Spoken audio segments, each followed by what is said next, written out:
Assalomu alaykum yurtdoshlar. Mana T9 mashinamizga bundan mana gaz balon ustunib qildi. 4 ta 150 litrlikni chotga qilib, mana o'ralarni ko'rishingiz mumkin. Germetiklab o'ta mustahkam, o'ta ideal qilib qilibdi, ham ixcham.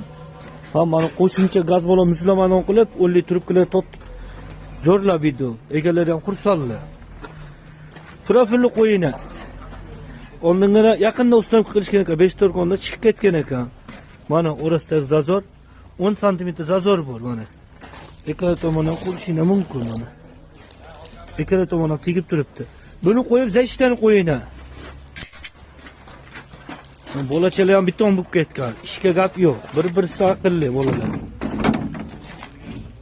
Zaytdan zavodga joyga tushadi. Mana kran shitlarni mana uni tasman ustidan qotadi mana tag'in. Shuni qotadi. Endi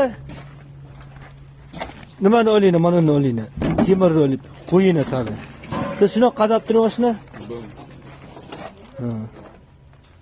Mana ekran tomoni ham tekkan. Yana o'shandan ichkarida. O'zi yana qotsa, yanada ixchamlashadi. Biz shuni qo'yib qo'ydik xolos joyiga, birga bir tushadi. O'zini svetlarga sepib, o'zini holatda birga bir qilib beramiz. Bunaqa xizmatlar bo'lsa, aloqa chiqarsizlar. Mana o'zi Sirdaryodan kelganlar, Gulistondan ukamimiz. Nima gap, yo'qdimi qo'shin?